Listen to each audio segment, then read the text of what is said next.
purport, Srila Prabhupada has very nicely described. He's hit the nail on the head, they say in English.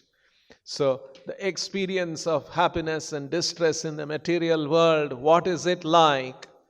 Prabhupada said, just as long as one acts on his own account, he is subject to all the material perceptions of so-called happiness and distress.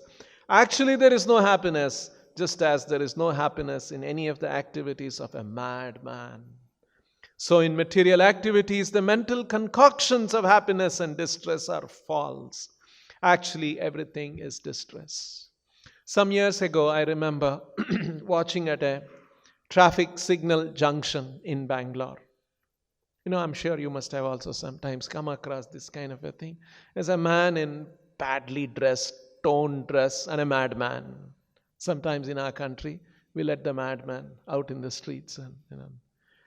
And this man, madman after all, and he has seen the police and how the police controls the traffic.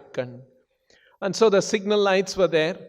And this man, madman, and all the traffic is waiting there because it's red light.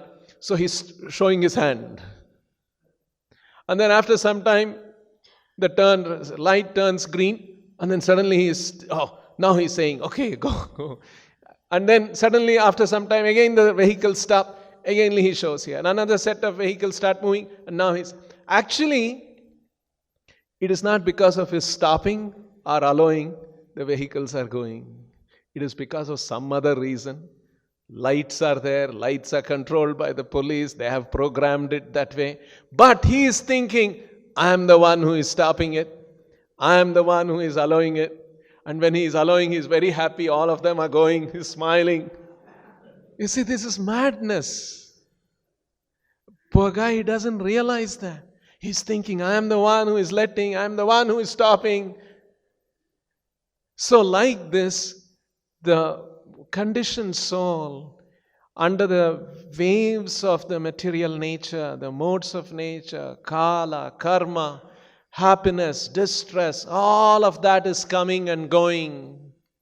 And the living entity is not aware of all this. He thinks, I am the doer, I did this, I caused this happiness, I am the one who deserves all of this credit. Or sometimes distress comes, oh my God, what happened? And he suffers.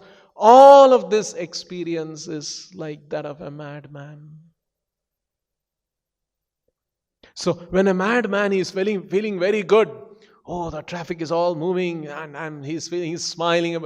Is there any meaning to his happiness? Actually, there's no meaning to his happiness. He's mad. He doesn't know what is reality. In the same way, the transcendental conception of the Bhagavatam that is presented here is that here in this world we take very seriously. Someone gets elected as a politician and then there is so much fanfare around him. Someone is declared as the best actor, this award, that award. It's a big ceremony and this man is walking up and everyone is cheering and is going and receiving this award and everyone is cheering like that. It's just the happiness of this madman like that. You see? Or someone gets a big rank, or someone is declared as the best CEO, best performing business and this and that, and there is so much adulation and applause, and the living entity is thinking, yes, I did it. Actually, it will just be gone in a matter of time. Swept away with time, all these so-called success and all of these adulations, everything will be gone in no time.